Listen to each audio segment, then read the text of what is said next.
विविधता को समझने की कोशिश करती हूँ कि विविधता के बारे में जब हम बात करते हैं, वो किसी भी एक जगह पे एक ऐसा समूह जो रहता है, जो भाषाई रूप से विभिन्न हो सकता है, शारीरिक रूप से विभिन्न हो सकता है, लैंगिक रूप से विभिन्न हो सकता है, उसका सांस्कृतिक आर्थिक स्थिति जो है उनके उस रूप से विभिन्न हो सकता है, या फिर भौगोलिक रूप से विभिन्न हो सकता है। तो जब एक ही जगह में ऐसे विभिन्न कारकों से इफेक्ट होते होने की वजह से अलग अलग प्रकार के लोग रहते हैं, जी। अलग अलग धर्मों के, अलग अलग कल्चर्स के, जो अलग अलग जिनका पहनावा है, खाना पीना अलग है, जब वो सब एक ही जगह पे रहते हैं, तो उसे हम विविधता मतलब विविधता समझते हैं।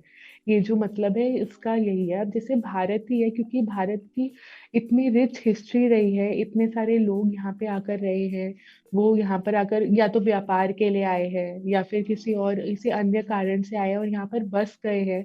तो जब वो यहाँ पे बसे हैं, तो वो उनका जो कल्चर था, उनका जो खाना पीना था, उनका जो पहनने के कपड़े थे, वो सब भारत में लेकर आए, और यहाँ पे इसी वजह से इतनी ज्यादा डाइवर्सिटी है। इतने सारे अलग धर्म हैं, इतने सारे अलग कास्ट है, अलग अलग आर्थिक रूप, सामाजिक आर्थिक रूप से भी विभिन्न प्रकार के लोग हैं, इतनी भाषाएं हैं, इतनी सारी ऑफिशियल लैंग्वेजेस है जी। इंडिया की।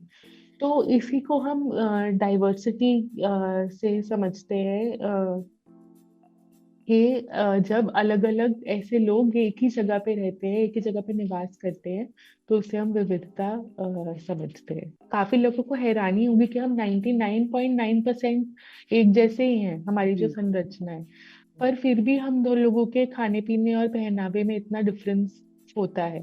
तो हम्म। वो इसी बात का ही, और हम एक ही देश में रहते हैं, वो इसी बात का ही अर्थ है कि कैसे हम एक विविध रूप से जैसे आपने बोला, एकता के साथ रह सकते हैं, वो है।